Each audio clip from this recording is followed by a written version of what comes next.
You're welcome. Well, price of eggs been a really hot topic these days. While it has dropped a bit recently, most local stores sell them about $6 for a dozen eggs. It has a lot of people wondering, should I just raise my own hens instead? Well, our resident backyard chicken expert is Twin Cities Live host Elizabeth Ries. She's had a flock of laying birds in her Minneapolis backyard for almost 15 years now.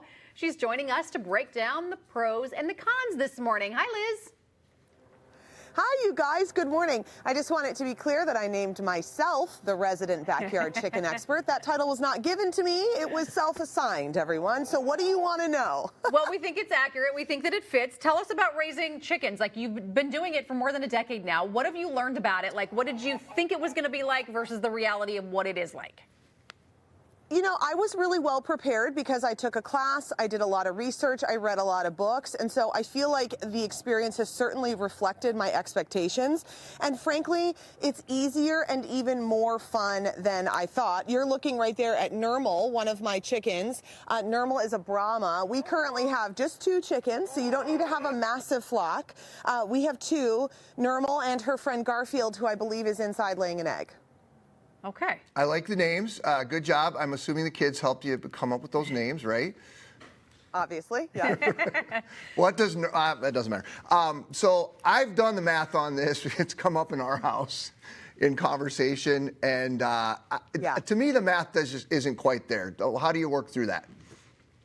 You know, okay, so the big question is, are you going to save money if you raise your own backyard hens? There are a lot of expenses to think about, and the reality is over time, you certainly can.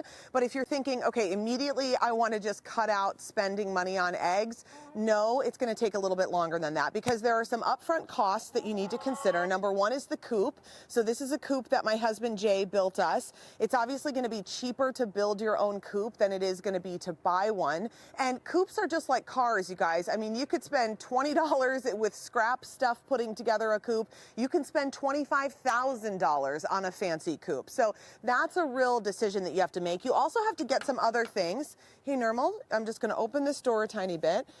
Like we have in here a feeder. We have a waterer that is hooked up to electricity.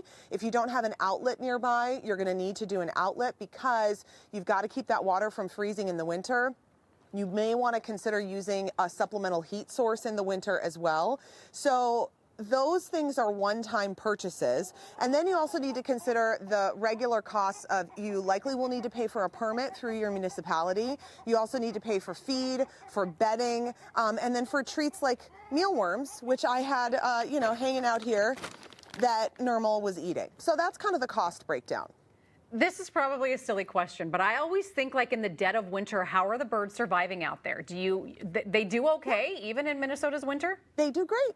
Yeah, they do great. And you can buy breeds that are a little bit more cold hardy. So you saw Nermal as a Brahma. She's really big and has a ton of feathers. But think about like a down pillow or a down coat. Well, guess what? Chickens are covered in down. It's actually harder to keep them really healthy when it's super hot and super humid. So winters, they do really great. They're great for Minnesota. Okay, good to know. Yeah. So let's talk about the time commitment for chickens. What are we looking at? Okay, so you're going to have to clean the coop and clean the run. So this inside part is the coop. This outside part is the run. So I do pine shavings on the inside and straw on the outside. I clean it out usually, every week. This also depends on how many chickens you have. In the summer, you clean it less because they spend more time outside. So this part, probably cleaning out the coop, takes me 10 minutes.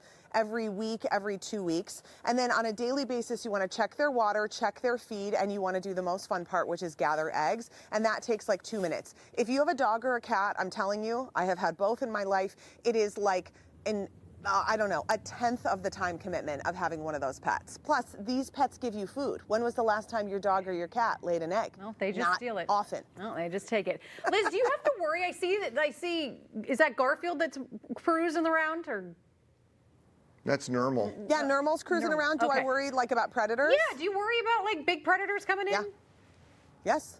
Yes, all the time. Yes. We live right by the river, so we've got hawks, we have possums, we have eagles. We have an eagle's nest just down the street here. So absolutely. So you have to sort of make a decision about what kind of chicken owner you're going to be. To me, it's really important that our chickens get to be outside and that they get to free range in our yard. But that comes at a risk, right? We have certainly lost chickens to hawks and owls and raccoons, but I feel like I want them to live their best life and not be cooped up all the time. If you're really concerned about safety, you can certainly keep them inside, but that's a decision, and these are things that you have to think about ahead of getting chickens. You guys, we're going to have to do a part 2 because I have an hour more of chicken content that is riveting to deliver to you. I'm here for it. We've got lots more questions. Liz, thank you so much. Good to see you. Thanks, friends. I'm going to gather eggs and clean out. All right. Have fun. We'll see you in 10 more minutes because that's how long she said it takes, right? 10-minute commitment. That's it. There you go. I feel like I could do that. You can follow Elizabeth on Instagram, Eliz Ries.